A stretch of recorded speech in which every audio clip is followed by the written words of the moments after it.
بھارتی ریاست تلنگانہ کے دارالحکومت حیدرآباد میں ان دنوں عربی پکوان عوام میں کافی مقبول ہوتے جا رہے ہیں۔ حیدرآباد میں نظام کے دور حکومت سے ہی عربی ڈشز کا ذائقہ انتہائی مقبول رہا ہے اور آج بھی عربی ڈشز کے تعلق سے حیدرآباد لوگوں کی پہلی پسند بنا ہوا ہے۔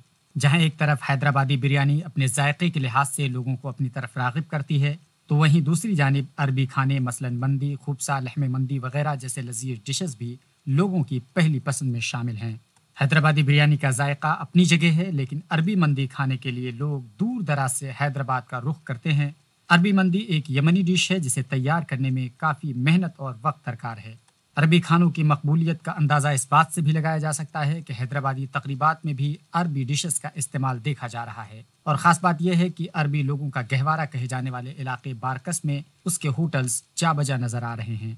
عربی پکوان مندی کی مقبولیت اس قدر ہے کہ نئے شہر کے زیادہ تر علاقوں میں عربی ہوٹلز کھولنے کا رواج بڑھ رہا ہے، اور گزشتہ 8 برسوں میں مندی کا ذائقہ لوگوں کی زبان پر اس قدر چڑھا ہوا ہے کہ مشہور حیدرآبادی بریانی کی مقبولیت میں بھی کمی ہوتی جا رہی ہے۔ پچھلے 8 سال سے آپ نے دیکھا عربی مندی جو یمن، حضرموت اور امارات، سعودی عربیہ میں بنتی تھی، وہ ہمارے پاس ہماری بستی بارکس میں تمام یمنی حضرموت کے لوگ آباد ہے، تو وہ لوگوں نے گھر میں بنتی تھی۔ اس کے بعد یہ نوجوان نے شروع کیا 8 سال قبل یہاں پہ مندی کو۔ مندی کی خاصیت یہ ہے کہ اس میں خالص گوشت اور چاول ہوتا ہے، اس میں مسالہ جات بہت کم استعمال ہوتے ہیں۔ مندی نوجوانوں کی پہلی پسند ہے اور دور دراز سے آنے والے نئے مہمانوں کی میزبانی مندی کے ذائقے کے ساتھ کی جاتی ہے۔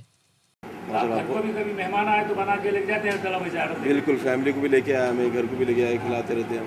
الحمدللہ بہت بہترین ٹیسٹ ہے۔ بہرحال مندی اور خبسہ سننے میں ایک نیا نام، لیکن حیدرآباد کے لوگوں کی ایک مقبول اور پسندیدہ ڈش ہے۔